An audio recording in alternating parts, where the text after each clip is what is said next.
Oh, fuck you. Like, YouTube needs more of those. There we go. Now we're talking.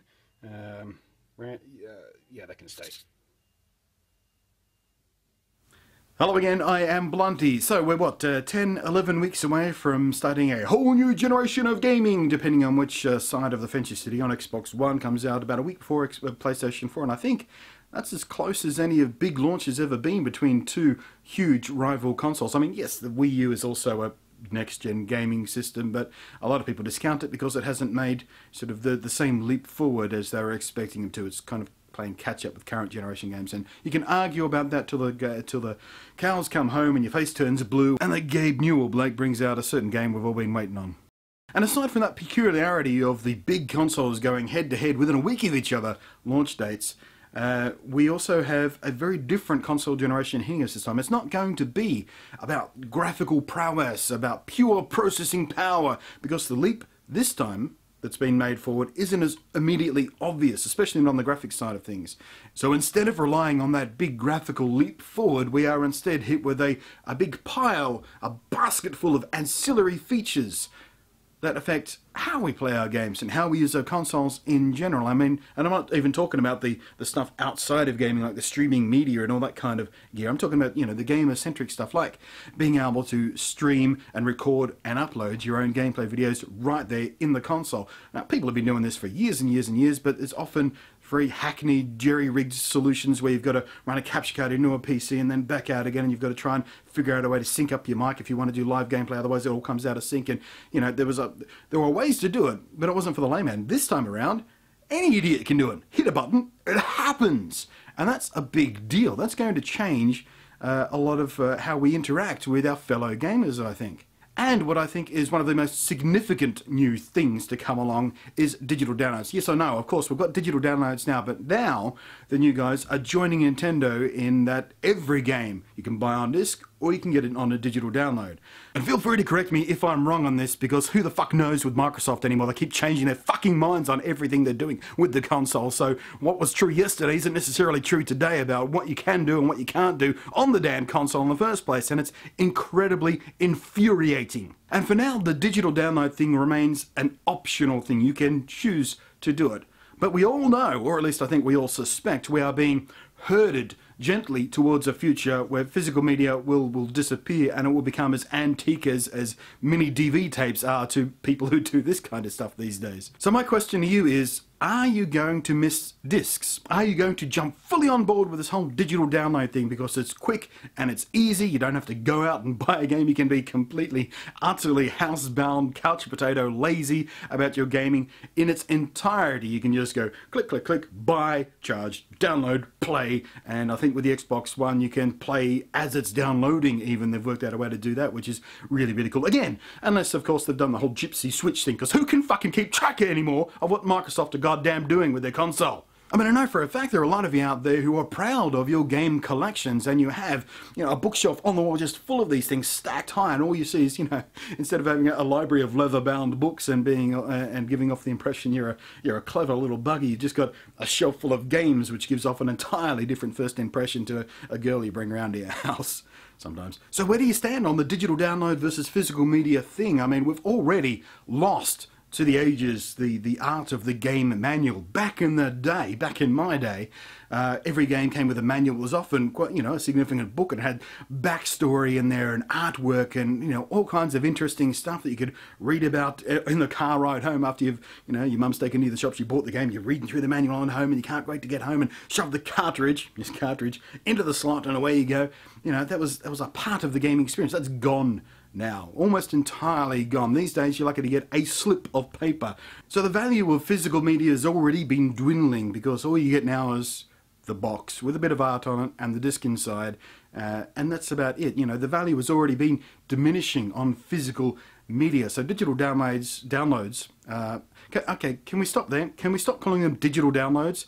Because there's no such thing as an analog download. There's no point in qualifying it as a digital download.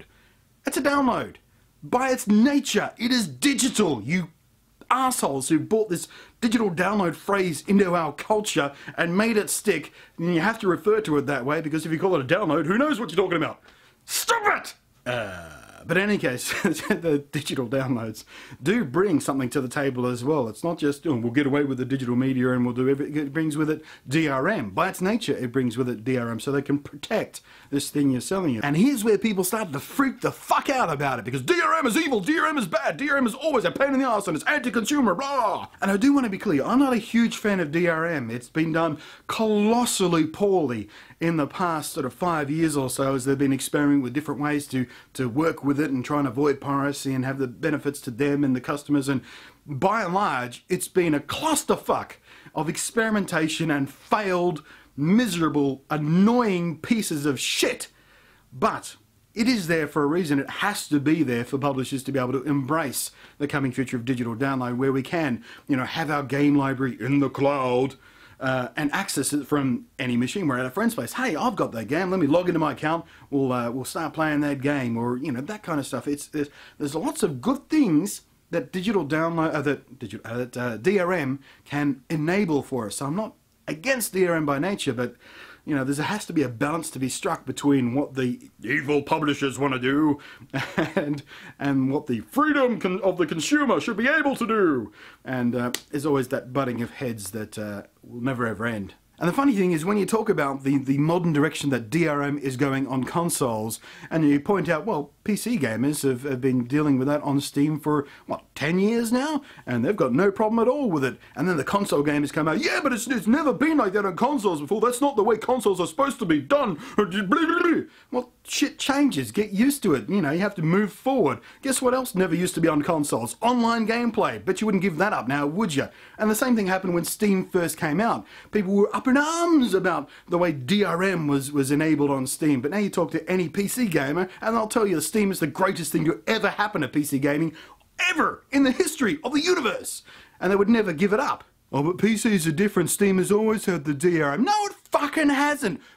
There were video games on PCs before Steam existed, you know, and they didn't have the same type of DRM either. That was something the PC players had to adopt, had to embrace, had to be convinced was in their best interest, because it enabled lots of cool stuff to happen.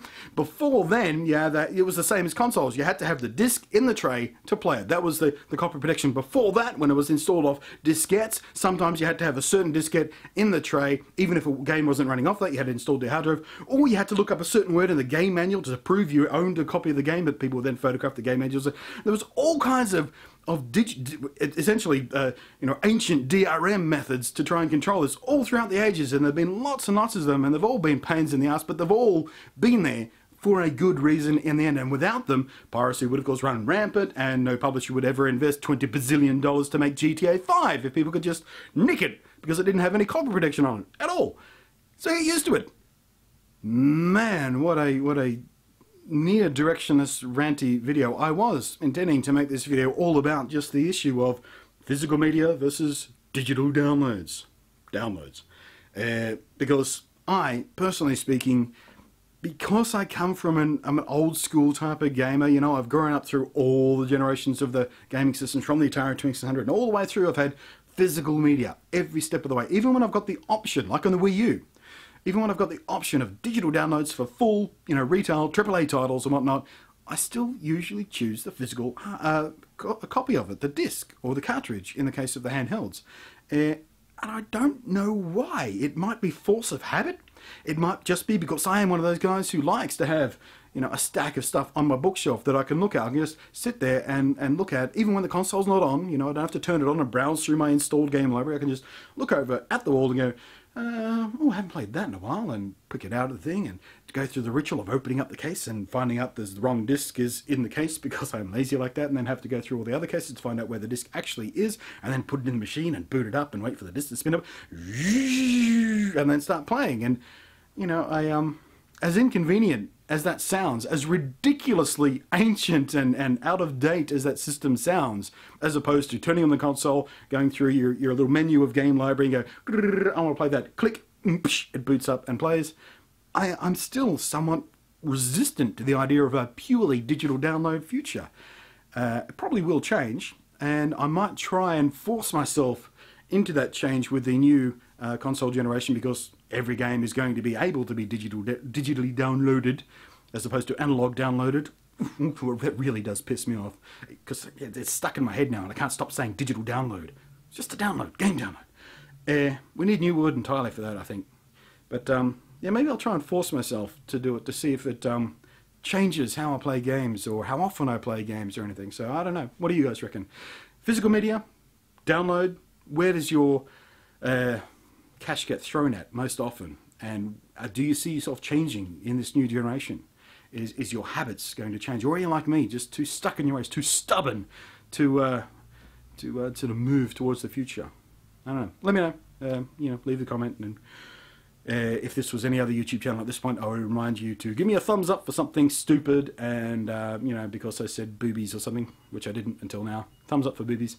And subscribe and all that sort of stuff. Don't you hate when people do this? They trail off at the end of it, or they have a prepackaged thing they slam at the end of every video that's got 4 other videos you should click on. They've got annotations that goes on for, a third of the in length in the entire fucking video and stuff. That pisses me off. Stop doing it. But click-through rates and engagement and audience, fuck off. Just be real with it, will you? Pretentious cunts. Anyway, I am Blunty. Thanks for watching. I will catch you next time. Man, some YouTubers piss me off. Keep it real, yo. Be whiter.